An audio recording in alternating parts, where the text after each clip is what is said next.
मंच पर विराजमान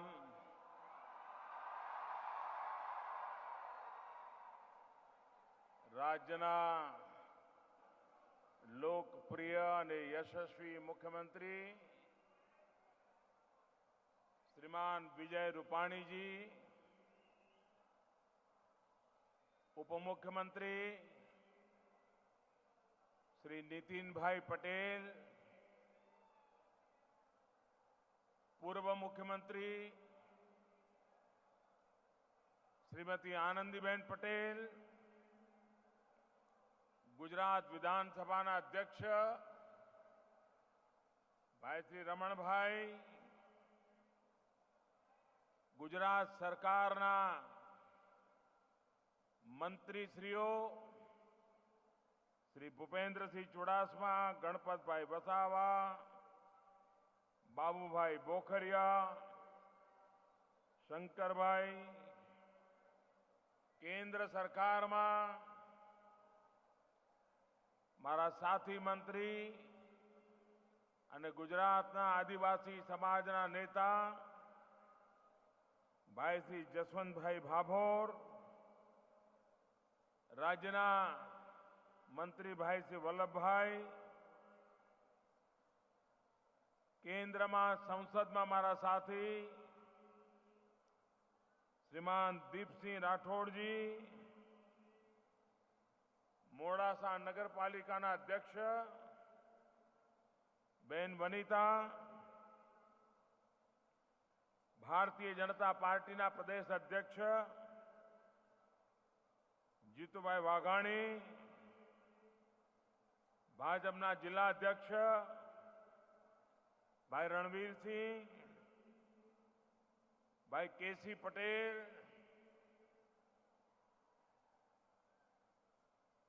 વિશાળ સંખ્યામાં પધારેલા વાલા ભાઈઓ અને બહેનો, કેમ છો? મજામાં?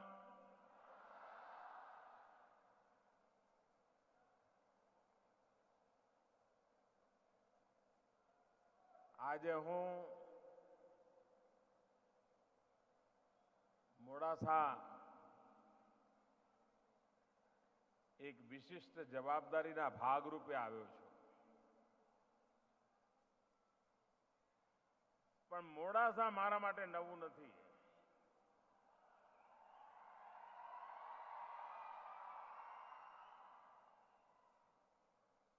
ક્યારેક બસમાં આવતો અને ખભે થેલો લઈને રાજાભાઈના ઘેર જવાનું અને ત્યારે આ વનિતા પ્રાથમિક શાળામાં ભણતી હતી. આજ વનિતા મોડાસાની અધ્યક્ષ તરીકે મોડાસાના વિકાસને કામ કરે છે.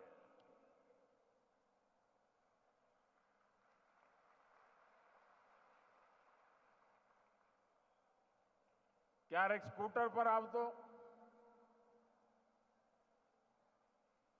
મોડાસા, માલપુર, મેઘરજ આખો રૂટ કરતો કરતો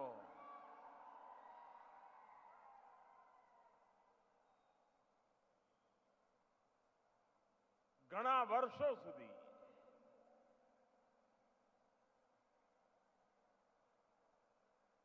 અહીંના જન સાથે જોડાવાનો અને જીવવાનો અવસર મળ્યો.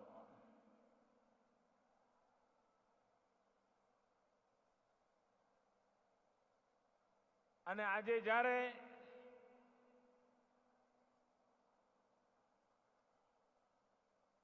પાણીની આવડી મોટી યોજના આપના ઘર આંગણે આવે ત્યારે અત્યાર સુધી જિંદગીમાં જેટલી દિવાળીઓ ઉજવી હોય એ બધી દિવાળી ભેગી કરીને ઉજવીએ એવો આ અવસર છે.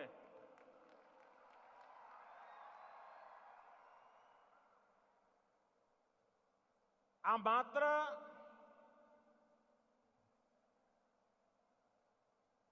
કોઈ પાઇપલાઇન કે કોઈ પાણી એવો મર્યાદિત કાર્યક્રમ નથી.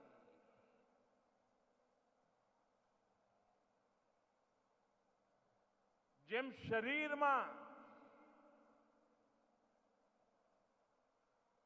શીરા અને ધમની દ્વારા રક્ત શરીરના ખૂણે ખૂણે પહોંચતું હોય છે અને શરીર ઉત્તરોત્તર વિકાસ કરતું જતું હોય છે અને શરીરના કોઈ ભાગમાં શીરા કે ધમની રક્તનો પ્રવાહ બંધ થઈ જાય તો એ શરીરનો ભાગ લકવો મારી જાય છે. પાણી પણ જ્યાં જ્યાં પહોંચે ત્યાં જીવંતતા હોય છે અને જ્યાં પાણીનો અભાવ હોય ત્યાં નિર્જીવતા હોય છે. અને એટલે જ્યારથી ભારતીય જનતા પાર્ટીને ગુજરાતની સેવા કરવાનો મોકો મળ્યો છે,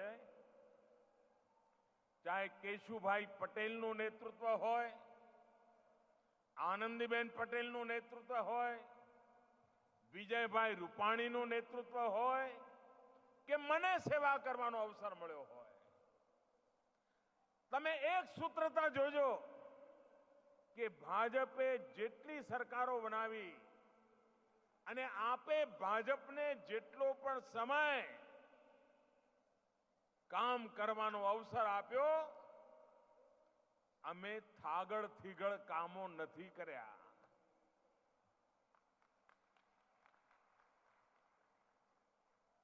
ટુકડાઓ ફેંકી ફેંકીને ચૂંટણીઓ કાઢી લેવી એ રસ્તો અમે નથી અપનાવ્યો. નહીં તો એક જમાનો હતો, માલપુર મેઘરજના ભાઈઓ યાદ કરજો, આપણે સરકારમાં શેના માટે જતા હતા? મામલતદારને કયું આવેદનપત્ર આપતા હતા? દુષ્કાળ આવે તો માલપુર, મેઘરજ, ભિલોડા, ખેડબ્રહ્મા સુધી, આ બાજુ દાંતા, અંબાજી સુધી આપણે સરકારને કાગળિયું આપીએ.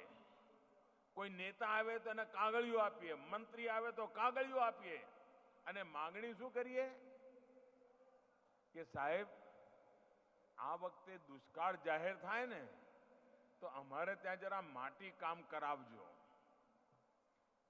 ખાડા ખોદીને માટી કામ કરાવજો અને અમારા ગામના પાદરે રોડ બનાવવા માટે માટી નાખવાનું કામ કરજો. અને જે સરકાર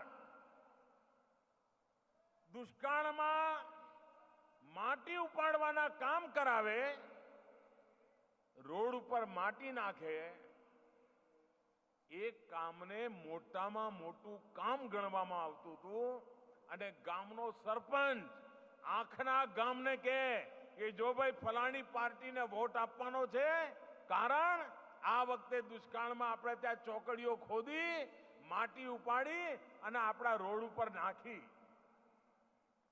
આપણે ત્યાં સરકારો આવી અને ગઈ, કામ કોને કહેવાય? તો ચોકડીઓ ખોદવી, માટી ઉલેચવી અને માટીના ઢગલા કરવા, એને જ આપણે કામ ગણ્યું અને એના નામે રાજ કરી કરીને ગુજરાતને આપણે વિકાસની યાત્રાથી વંચિત રાખી હતી. ભાઈઓ બહેનો, સમગ્ર દેશમાં ગુજરાતના વિકાસની મોડેલની ચર્ચા શા માટે થાય છે? કારણ ટૂંકા ગાળાના રાજકીય સ્વાર્થવાળા થાગડ થીગડ કામો અને રૂપિયા સગે વગે કરવાના રસ્તા આ બધું આપણે બંધ કર્યું અને સચોટ પાકા પાયે કામ કરવાની દિશામાં આપણે આગળ વધ્યા. એના કારણે શક્ય બન્યું છે. આપ કલ્પના કરો, નર્મદાની મૂળ યોજના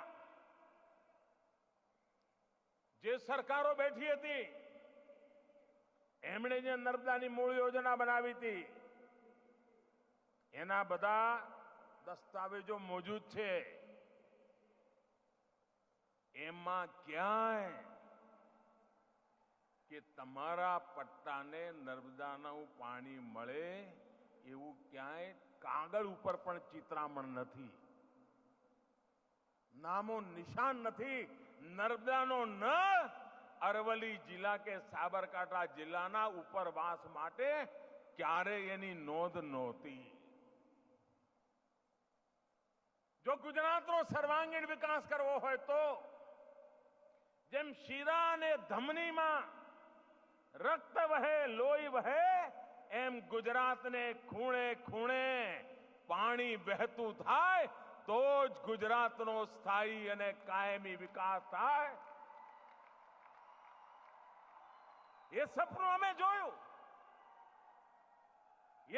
અમે જોયું, અને હું આ રાજ્યની યુવા પેઢીને પ્રશિક્ષિત કરવા માંગુ છું, શિક્ષિત કરવા માંગુ છું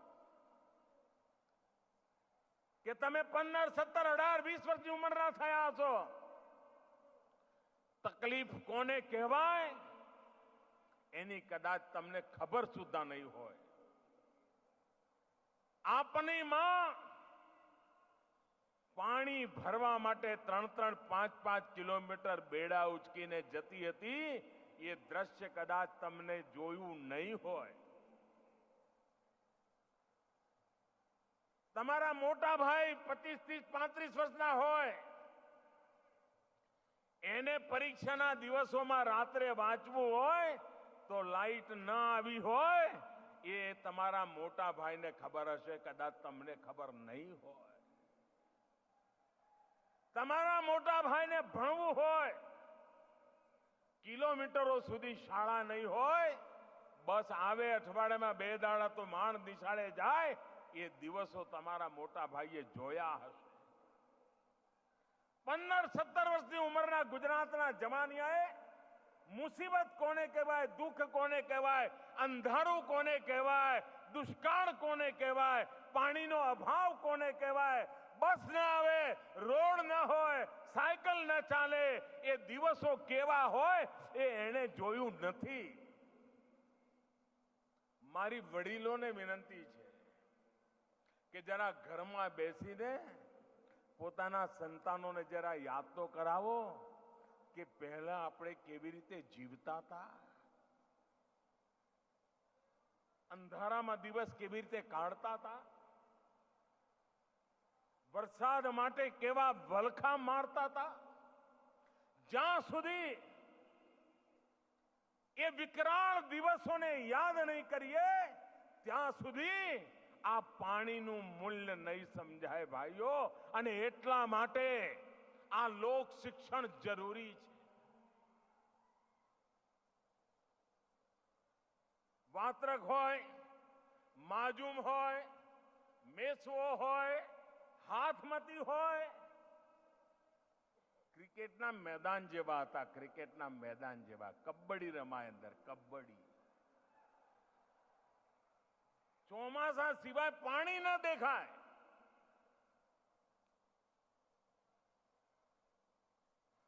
એક સપનું જોયું, સુજલામ સુફલામ યોજના. તમે મને કહો ભાઈ, આ ભાજપની સરકાર આવી પછી આ મહી નદી આવી હતી, જરા મને કહેશો? આ મહી નદી આ ભાજપની સરકાર બની પછી પ્રગટી હતી, અવતરી હતી?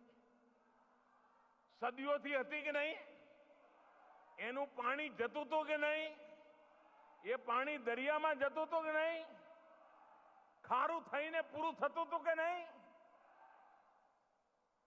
કેમ કોઈ સરકારોને વિચાર ના આવ્યો કે ભાઈ આ મહીનું પાણી દરિયામાં જાય છે, કાચી કેનાલ બનાવીએ અને બનાસ નદી સુધી લઈ જઈએ, મારા ખેડૂતના જીવનમાં લીલોતરી આવશે, જીવનમાં લીલોતરી આવશે. એ કામ કેમ? 450 કિલોમીટર લાંબી સુજલામ સુફલામ યોજના, હજારો કરોડ રૂપિયા ખર્ચીને સુજલામ સુફલામ યોજના બનાવી દીધી. કોર્ટ કચેરી અને ભારત સરકારની રાજનીતિની ઠેબે ચડેલી નર્મદા યોજના હવે માંડ કરીને પૂરી થઈ છે, માંડ કરીને. મને પણ ત્યાં ગયા પછી આ બધા એવા ચિત્રામણ હરખા કરતા કરતા દમ ઉખડી ગયો. ભાઈઓ બહેનો, સુજલામ સુફલામ એ યોજના દ્વારા જ્યાં નર્મદાના પાણીનો લાભ નહોતો મળતો એવા સૂકા ભટ્ટ વિસ્તારોને પાણી પહોંચાડવા માટેનું મોટું કામ કર્યું. અને એના કારણે અહીંનો મારો ખેડૂત, જેને એક પાક લેવા માટે વરસાદના પર ફાંફા મારવા પડતા હતા, આજે 3 પાક લેનારો માલિક બની ગયો. આ પરિસ્થિતિ પેદા કર્યું પાણીના કારણે પેદા કરી છે. અને આજે કોઈ કલ્પના કરે, શાયદ કોઈ પોતાના શહેરમાં પણ પીવાના પાણીની 2 ઇંચની પાઇપલાઇન નાખવી હોય ને તો પણ 25 વર્ષ સુધી રૂપિયા ક્યાંથી લાવી છે એની મથામણ કરે. મોહલ્લે ખાલી ઘરે પાઇપલાઇનથી પાણી પહોંચાડવું હોય ને તો પણ એને 25 વર્ષનો પ્લાન કરવો પડે, પૈસા મેળવવા માટે મહેનત કરવી પડે.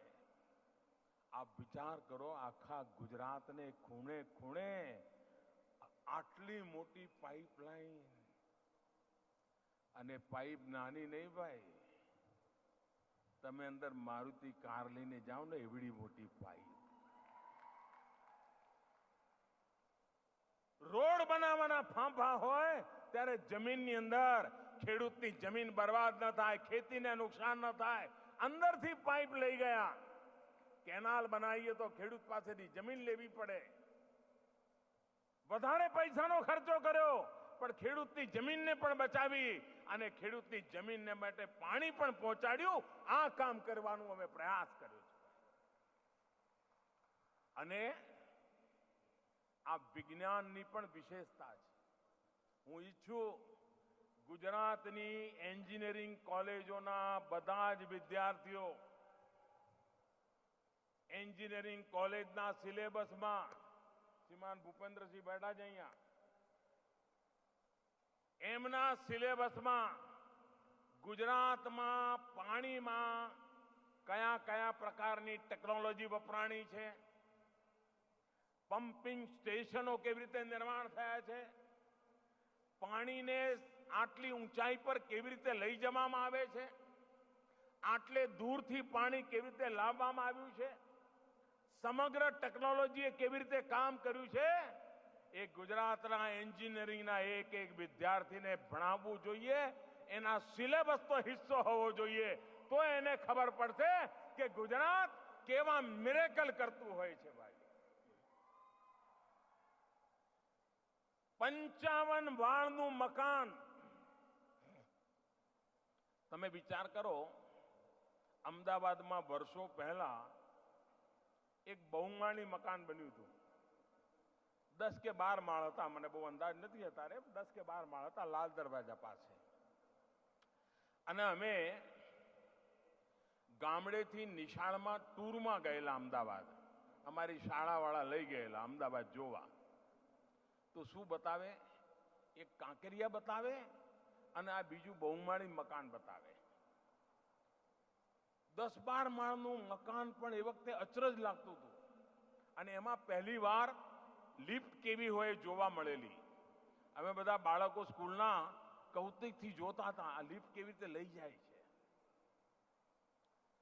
ભાઈઓ બહેનો, આ કોઈ બહુ જૂની વાતો નથી. તમને ખબર છે આ પાણી મેશ્વો સુધી, માજમ સુધી કે તમારા વાત્રક સુધી આ પાણી એમ પહોંચવાનું છે? ના. 55 માળનું બિલ્ડિંગ, આપ વિચાર કરો, જરા મનમાં વિચાર કરો. 55 માળનું મકાન, એમાં ઉપર જોવું હોય ને તો આ પાઘડી નીચે પડી જાય, ટોપી નીચે પડી જાય ત્યારે દેખાય. 55 માળના મકાનમાં નીચેથી ઉપર પાણી ચડાવવાનું કેટલી તકલીફ પડે આપ વિચાર કરો. આખી એક નદી, આખી નદી 55 માળના મકાન જેટલી ઊંચે લઈ જઈશું અને પછી આ અરવલ્લી જિલ્લાના જુદા જુદા 600 કરતા વધારે ગામોમાં આ પાણી પહોંચાડવામાં આવશે. આપ કલ્પના કરો ભાઈ, આ માત્ર રૂપિયા પૈસાનો ખેલ નથી. આ ભગીરથ પ્રયાસ, આ ભગીરથ મહેનત ગુજરાતની આવતી કાલ સુનિશ્ચિત કરવા માટે છે, સમૃદ્ધ કરવા માટે છે. ગુજરાતનો કિસાન બે પાંદડે થાય. ગુજરાતની માતાઓ બહેનોને 5-5 કિલોમીટર પાણીના બેડલા લઈને જવું ન પડે, એના માટે કરેલો આ પુરુષાર્થ છે ભાઈ. આ પુરુષાર્થ એળે ન જવો જોઈએ. અને એટલા માટે મારે માટે ગૌરવની વાત છે કે આનંદીબેને જે કામની શરૂઆત કરી, વિજયભાઈએ જે કામને આગળ ધપાવ્યું, એ કામના લોકાર્પણ માટે આજે અરવલ્લીના કુખમાં આવીને આ ધરતીને નમન કરવાનો મને અવસર મળ્યો.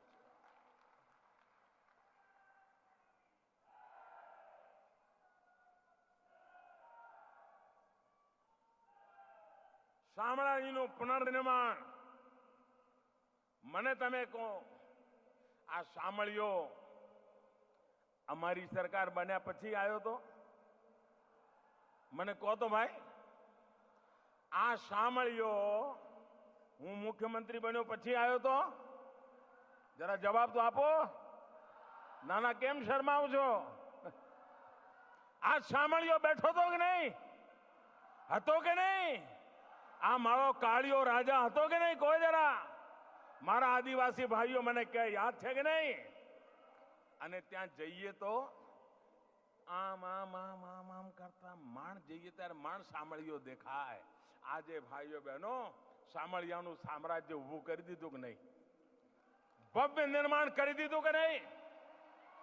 અરે શામળિયો તો સદીઓથી બેઠો તો, પરંતુ એ શામળિયાની રખેવાળી કરનાર ગાંધીનગરમાં કોઈ બેઠું નહોતું. અને એના કારણે મારો શામળિયો ગલી કૂચીમાં ફસાયેલો પડ્યો તો, એ બદલ અમે કર્યો છે.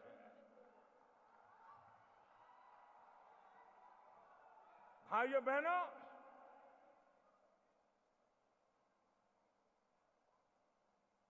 લોકો એમ માને છે કે ભગવાન બુદ્ધનો પ્રભાવ માત્ર પૂર્વી ભારતમાં હતો અને એશિયાના કેટલાક દેશોમાં હતો. ભગવાન બુદ્ધ પશ્ચિમ ભારતમાં પણ એમનો પ્રભાવ હતો. એ બહુ ઓછા લોકો ન એનું અધ્યયન કર્યું, ન વિચાર કર્યો, કશું ન કર્યું. પણ જ્યારે આ મારા શામળિયાની બાજુમાં દેવની મોરી,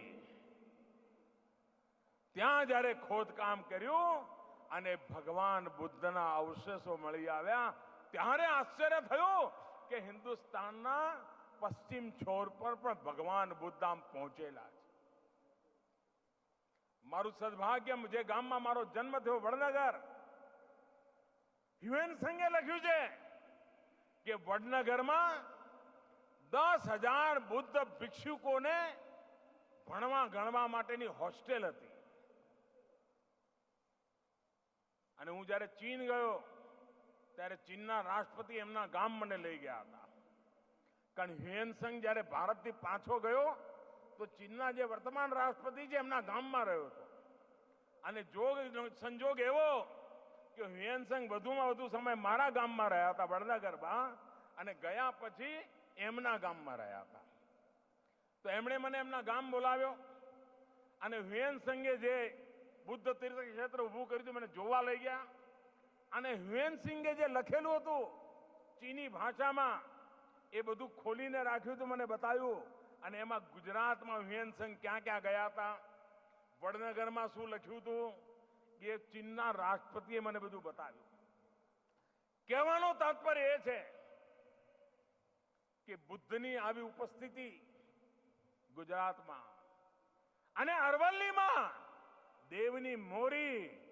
ભાઈઓ બહેનો, જ્યારે હું મુખ્યમંત્રી ત્યારથી મારું એક સપનું છે કે આ દેવની મોરીની જગ્યા પર ભગવાન બુદ્ધનું એક ભવ્ય સ્મારક બનાવવું. દુનિયાભરના યાત્રીઓ, દુનિયાભરના ભગવાન બુદ્ધના પ્રેમીઓ એ જોવા આવે એવું બનાવવાનું સપનું લઈને હું ચાલુ છું ભાઈઓ. અને મને વિશ્વાસ છે આ ગુજરાતની જનતાના આશીર્વાદ રહેશે તો એ સપનું પણ પૂરું કરીને રહીશ, એ આપને ખાતરી આપું છું. ભાઈઓ બહેનો, અહીંયા જ્યારે મોડાસાના બસ પોર્ટનું શિલાન્યાસ માટેનું મેં જ્યારે વિધિ કરી અને બસ પોર્ટનું દ્રશ્ય આવ્યું, એકદમ કરંટ આવી ગયો, એકદમ જાણે તાલીઓના ગડગડાટ થઈ ગયા. ક્યારેય કોઈએ કલ્પના નહોતી કરી કે આપણા ગરીબમાં ગરીબ માણસ એ બસમાં પ્રવાસ કરતો હોય, બસ સ્ટેશન પર જતો હોય. અમીર લોકો વિમાનમાં ઉડે, એ એરપોર્ટ તો ભવ્ય હોય, દિવસમાં 2 વિમાન આવતા હોય, પણ તમે એરપોર્ટ જુઓ તો ઓહો આંખો ફાટી જાય. અને જ્યાં હજારો લોક સવારથી સાંજ સુધી આવતા હોય, એ બસ સ્ટેશન એની તરફ કોઈની નજર સુદ્ધા ના હોય. કચરાના ઢગલા હોય, બીડીના ઠૂંઠા પડ્યા હોય, પિચકારીઓ મારી હોય, બાથરૂમ સંડાસમાં તો પગ ન મુકાય. ભાઈઓ બહેનો, ગરીબને માટે સુવિધા કેમ નહીં, એ જ વિચારમાંથી ગુજરાતે એવા આધુનિક બસ સ્ટેશન બનાવવાની શરૂઆત કરી. આજે હિન્દુસ્તાન ભરના લોકો જોવા આવે છે કે એરપોર્ટ કરતા પણ બસ પોર્ટ મોટું હોઈ શકે, સારું હોઈ શકે, સુવિધાવાળું હોઈ શકે, ગરીબમાં ગરીબ માણસને આપનારી વ્યવસ્થા વાળું હોઈ શકે. આ કામ કરવાની દિશામાં અમે આગળ વધ્યા છીએ. ભાઈઓ બહેનો, આજે અહીંયા એપીએમસીનો પણ નવા ભવનના ઉદ્ઘાટનનો મને અવસર મળ્યો. ભારત સરકારે એક મહત્વપૂર્ણ યોજના હાથ ધરી છે. હિન્દુસ્તાનના કિસાનને એ જે ઉત્પાદન કરે છે એને ઉપયુક્ત મૂલ્ય મળે, યોગ્ય બજાર મળે. આજે કિસાન મજબૂર છે, એને પોતાના ગામથી થોડે દૂર આવેલું માર્કેટ યાર્ડ અને ત્યાં બેઠેલો વેપારી એ દિવસ સવારે જે ભાવ પાડે એ ભાવે માલ આપીને જવું પડે. ખેડૂત વિચાર કરે કે ભાઈ આટલો 15 કિલોમીટર દૂરથી ગાડું ભરીને લાવ્યો છું, ટ્રેક્ટર ભરીને લાવ્યો છું, હવે ભલે 5 પૈસા ઓછા મળે તો મળે, પણ આપી દો. ભાઈઓ બહેનો, હવે ખેડૂતને એ મજબૂરીની જિંદગી જીવવાની જરૂર નથી. આપણે ઈ નામ નેશનલ એગ્રીકલ્ચર માર્કેટ, ઈ નેશનલ એગ્રીકલ્ચર માર્કેટ, ઈ નામની વ્યવસ્થા કરી છે. ખેડૂત પણ પોતાના મોબાઈલ ફોન પર 400 જેટલા માર્કેટ દેશભરમાં ઇનામ સાથે જોડ્યા છે એમાં મોડાસાનું એપીએમસી પણ છે.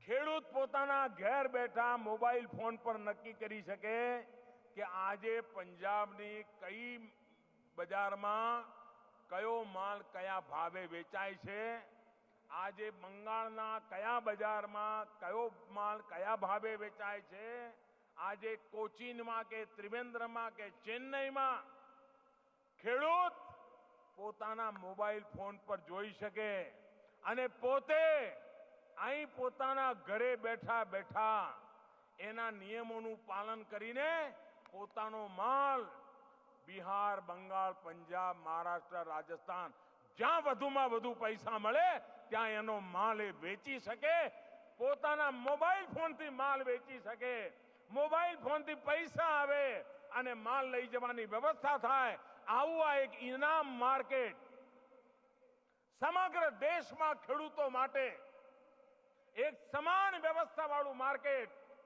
ટેકનોલોજીના પ્લેટફોર્મ પર આધારિત આપણે નિર્માણ કર્યું અને એના કારણે હવે ખેડૂત નક્કી કરશે કે મારો માલ કયા ભાવે વેચવો છે, ક્યાં વેચવો છે અને ક્યારે વેચવો છે. ખેડૂતની છેતરામણી જે પદ્ધતિઓ છે એ બંધ થશે. એ કામ આ સરકારે કરી દીધું છે. ભાઈ, સમગ્ર દેશને જોડવાનું, ખેત બજારોને જોડવાનું કામ આ સરકારે કર્યું છે અને મને વિશ્વાસ છે કે આવનારા દિવસોમાં એનો લાભ આ દેશના ખેડૂતોને મળશે. ભાઈઓ બહેનો, ભારત સરકારે એક મહત્વપૂર્ણ યોજના જાહેર કરી છે, કિસાન સંપદા યોજના. કિસાન સંપદા યોજના આજે આપણે ત્યાં ખેડૂત જે પકવે છે એના રખરખાવની વ્યવસ્થાનો અભાવ હોવાના કારણે, આવશ્યકતા કરતા ઓછી વ્યવસ્થા હોવાના કારણે ખૂબ બધો માલ સડી જાય, પલળી જાય, બગડી જાય.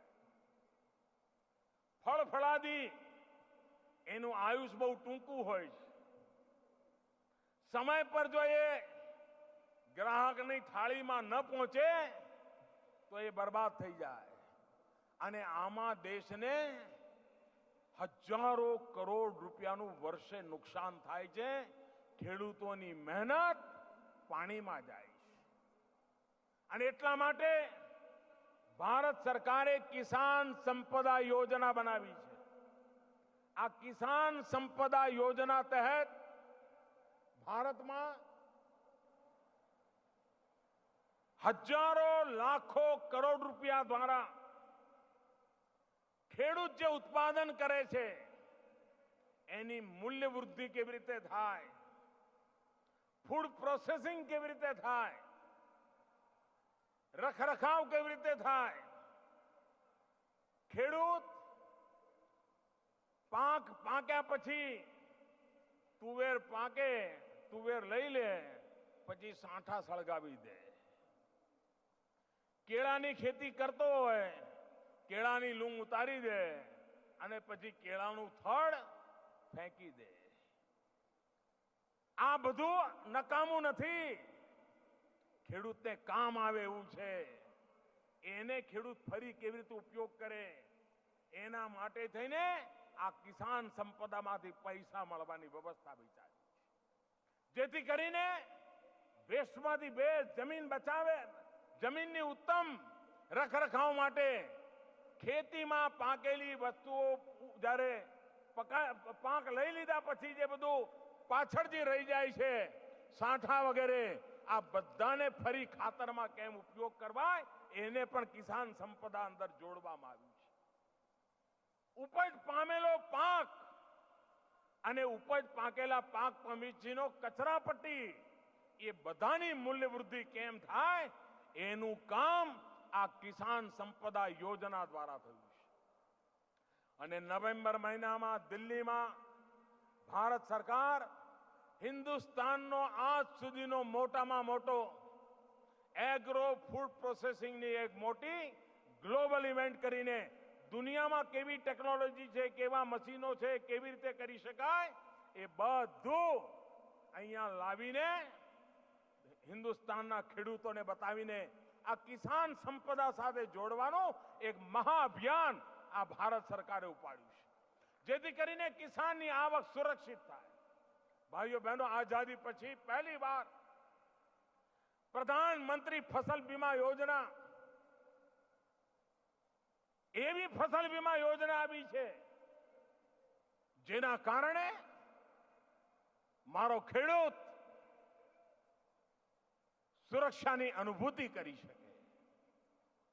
આજ સુધી ફસલ બીમા યોજનાઓ આવી, પણ એ તો ઘણું કરીને બેંકમાંથી જે લોનો લીધી હોય એની જ આસપાસ ગૂંથાયેલી હતી। એકચ્યુઅલી એ બધી યોજનાઓ બેંકોની સુરક્ષાની ગેરંટી હતી, કિસાનની સુરક્ષાની ગેરંટી ઓછી હતી। પ્રધાનમંત્રી ફસલ બીમા યોજના એવી યોજના ભારત સરકાર લાવી છે જેમાં ખેડૂતે 100 રૂપિયાનું પ્રીમિયમ હોય તો માંડ 2 કે 5 રૂપિયા ખેડૂતે આપવાના છે, 95 થી 98 રૂપિયા ભારત સરકાર આપવાની છે, રાજ્ય સરકાર આપવાની છે। પહેલા વીમો ઉતરે તો આખા જિલ્લાનો હિસાબ લેતા હતા, હવે ગામે ગામનો હિસાબ લઈ શકાશે। જિલ્લા આખામાં વરસાદ સરસ પડ્યો હોય પણ 5 ગામમાં ના પડ્યો હોય તો એ વીમાના હકદાર બનશે, એવી વ્યવસ્થા કરી છે। પહેલા પાણી ભરાઈ જાય તો પાક વીમો નહોતો મળતો, હવે પાણીના ભરાવાથી નુકસાન થાય એનો પણ પાક વીમો મળશે। માની લો કે ખેડૂતે જૂન મહિનામાં વરસાદ આવશે આશાએ